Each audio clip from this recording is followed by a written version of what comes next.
నాకు జయశంకర్ గారు స్ఫూర్తి. పురస్కారానికి ప్రత్యేకమైనటువంటి అర్హత ఏదీ లేదు.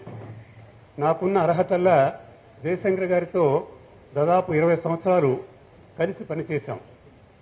జయశంకర్ గారి యొక్క ప్రత్యేకత ఏమిటంటే అనేక రంగాల్లో కృషి చేశారు. ముఖ్యంగా విద్యారంగంలో వారు చేసినటువంటి కృషి ఎంతో ఎనదగినది. చాలా ప్రత్యేకత ఏమిటంటే జయశంకర్ గారు ఒక అధ్యాపకుడిగానే కాకుండా ఉపాధ్యాయ ఉద్యమ నాయకుడిగా, ఒక పరిపాలనా దక్షుడిగా, అంటే విద్యారంగంలో 3 పాత్రలను పోషించినటువంటి వాళ్ళు చాలా తక్కువ మంది ఉన్నారు. ఆ విధంగా విద్యారంగానికి ఒక తెలంగాణకి స్ఫూర్తిదాతే కాకుండా, తెలంగాణకి జాతిపితగానే కాకుండా, విద్యారంగానికి కూడా ఒక రోల్ మోడల్గా, ఒక అధ్యాపకుడిగా ఒక రోల్ మోడల్. ఆయన వడవని ముచ్చలని ఒక పుస్తకంలో ఆయన జీవితాశయం ఎకనామిక్స్లో లెక్చరర్ కావాలని. బెనారస్ యూనివర్సిటీ నుంచి, అలీఘర్ యూనివర్సిటీ నుంచి ఎంఏ చేశారు. తర్వాత ఉస్మానియా నుంచి డాక్టరేట్ చేశారు. ఆయన జీవితాశయం నాకు లెక్చరర్ కావడమే జీవితాశయం అని చెప్పారు. అదేవిధంగా ఉపాధ్యాయ ఉద్యమ నాయకుడిగా కూడా చాలా గొప్ప కృషి చేశారు. ఆయన ఉపాధ్యాయ ఉద్యమ నాయకుడిగా కృషి చేస్తున్న సందర్భంలో ఎప్పుడూ ఒక మాట చెబుతుండేవాడు. ఉపాధ్యాయులందరూ కూడా ఉద్యమంలో కలిసి పనిచేయాలని చెబుతుండేవాడు.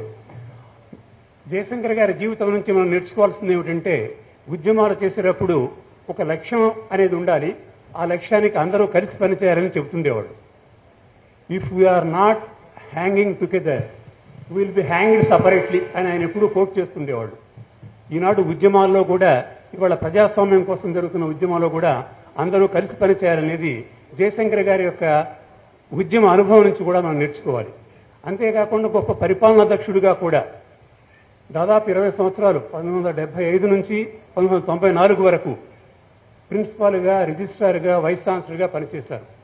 ఈ పరిపాలనా దక్షుడిగా కూడా ఒక రోల్ మోడల్గా పరిపాలనా దక్షుడు ఏ విధంగా ఉండాలి, ప్రిన్సిపాల్ ఏ విధంగా ఉండాలి, ఆయన చేసిన అన్ని ఉద్యోగాల్లో కంటే కూడా ఆయన చెప్పిన మాటల్లోనే సీకేఎం కాలేజీ ప్రిన్సిపాల్గా నాకు చాలా తృప్తినిచ్చిందని చెప్పారు. నేను కూడా అనేక ఉద్యోగాలు చేశాను. సీకేఎం కాలేజీలో 10 సంవత్సరాలు లెక్చరర్గా పనిచేస్తాను.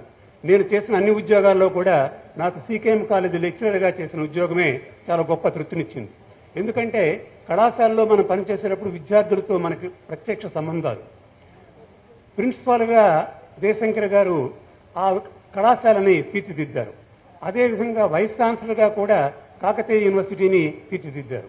రిజిస్ట్రార్గా central institute of English foreign లాంగ్వేజ్ని తీర్చిదిద్దారు. జయశంకర్ గారు వైస్ ఛాన్సలర్గా ఉన్నప్పుడు ఢిల్లీలో యూజీసీ చైర్మన్గా జి రామిరెడ్డి గారు ఉండేవారు. రామిరెడ్డి గారు మనందరికీ తెలుసు, కరీంనగర్ బిడ్డ. ఆయన ఒక ఉపన్యాసంలో చెబుతూ దేశంలో ఈనాడు ఉన్నటువంటి వైస్ ఛాన్సలర్స్లో జయశంకర్ గారు చాలా బెస్ట్ వైస్ ఛాన్సలర్ అని చెప్పాడు. ఆ విధంగా జయశంకర్ గారు ఏ రంగంలో పనిచేసినప్పటికీ వారి యొక్క గొప్పతనం ఏమిటంటే ఏ రంగంలో ఏ పని చేసినప్పటికీ చిత్తశుద్ధితో పనిచేశారు. అదేవిధంగా తెలంగాణ కోసం కూడా చిత్తశుద్ధితో పనిచేశాడు. సిన్సియారిటీ ఆఫ్ పర్పస్ ఆయన యొక్క గొప్పతనం. తర్వాత ఆయనకి సోషల్ కమిట్మెంట్ ఉండేది, ప్రొఫెషనల్ కాంపిటెన్స్ ఉండేది. రెండింటితోటి ఆయన ఒక ప్రాక్టికల్ విజన్ చూపించి విశ్వవిద్యాలయాల్ని, కళాశాలను తీర్చిదిద్దాడు. ఆ విధంగా ఆయన స్ఫూర్తిని కొనసాగించడం చాలా మంచి విషయం.